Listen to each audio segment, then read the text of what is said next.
और देखिए, America, Israel और ईरान के बीच चल रहे युद्ध का आज 32वां दिन है। लेकिन मिडिल ईस्ट के लिए आज की सबसे खौफनाक खबर ईरान से आ रही है।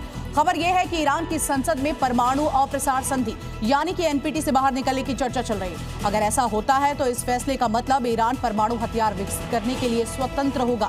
लेकिन इसके बाद ईरान पर अमेरिका अब तक का सबसे बड़ा अटैक कर सकता है। खलीफा का यह फैसला इस युद्ध को न्यूक्लियर वॉर की आहट में बदल सकता है। ये बड़ी जानकारी सामने आई है। तो एक तरफ ईरान जो है वो अपनी बातों पर अडिग है, वहीं दूसरी ओर आप देखिए अमेरिका जो है वो पूरी तैयारी कर रहा है। 32 दिन हो चुके हैं, लेकिन ये पूरा का पूरा युद्ध आगे ही बढ़ते जा रहा है। 32 दिनों से आप देखिए किस तरह से जारी युद्ध पर हर दिन यहाँ घातक हमले होते जा रहे हैं। अब आपको 8 तस्वीरों के जरिए आपको बताते हैं, 8 बड़ी खबर बताते हैं। जंग के बीच ईरान की बड़ी प्लानिंग, एनपीटी से बाहर निकलने पर विचार किया जा रहा है। परमाणु बम बनाने का रास्ता भी साफ होगा। तो वहीं ट्रंप की ईरान को बहुत बड़ी धमकी, हॉर्मूज खोलो नहीं तो सीधे खार्ग उड़ा देंगे। वहीं ईरान के तेल कुओं पर भी हमला करेंगे। ट्रंप की धमकी के बाद ईरान भी पूरी तरह से तैयार है। खार्ग में ईरान ने अपनी सुरक्षा बढ़ा दी है। आईआरजीसी ने खार्ग में मोर्चा संभाल लिया है, सुरक्षा संभाली है। इजराइल पर ईरान का ड्रोन अटैक भी देखने को मिल रहा है। तो वहीं मिसाइलों पर नसरल्लाह की फोटो, लारीजानी शिनवार की तस्वीरें भी लगाई गई है। पाकिस्तान को ईरान की 2 टूक भी देखने को मिला है।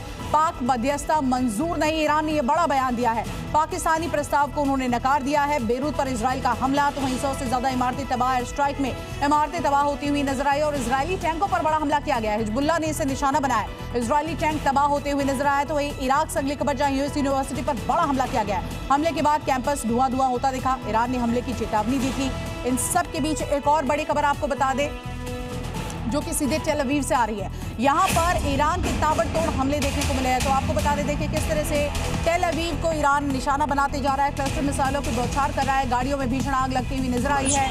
ये वही टेल अवीव है जहां से आप देखिए किस तरह से लगातार एक के बाद एक आईडीएफ टीम ईरान पर हमले कर रही थी। लेकिन अब टेल अवीव हमले का शिकार हो गया है। इन तस्वीरों को देखिए, यहाँ पर आप देख सकते हैं भीषण अटैक के बाद किस तरह से आग की लपटें और धुएं का गुबार भी देखने को मिल रहा है। ये पूरा का पूरा इलाका जहाँ पर आप देख सकते हैं भीड़ भाड़ वाला इलाका है और इस हमले के बाद अफरा तफरी का माहौल हो गया है। ये तस्वीरें इस बात की बानगी है कि किस तरह से इस हमले के बाद पूरे इलाके में सुरक्षा और बढ़ा दी गई है।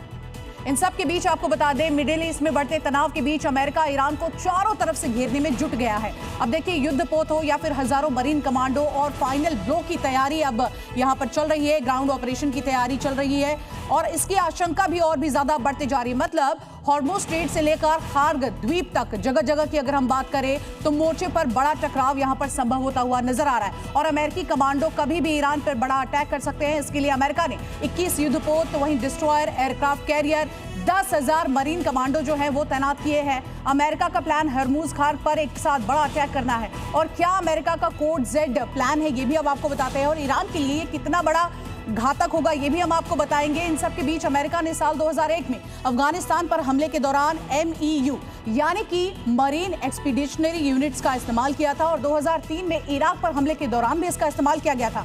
अब बारी है ईरान की और इस घातक सेना के जरिए अमेरिका 3 लक्ष्यों को प्राप्त करना चाहता है। वो भी अब आपको बताते हैं ये कौन कौन से 3 लक्ष्य और कहां पर यहां अटैक करेगा। अमेरिका का टारगेट नंबर 1 है हॉर्मूज स्ट्रेट को खुलवाना पूरी तरह से, जहां से दुनिया का तकरीबन 20% कच्चा तेल जहाजों के जरिए गुजरता है। दूसरा टारगेट है खार्ग द्वीप पर कब्जा करना। ये ईरान के तट से 15 मील दूर है। एक रणनीतिक तेल केंद्र है जहां पर ईरान के 90% कच्चे तेल के निर्यात की प्रोसेसिंग होती है।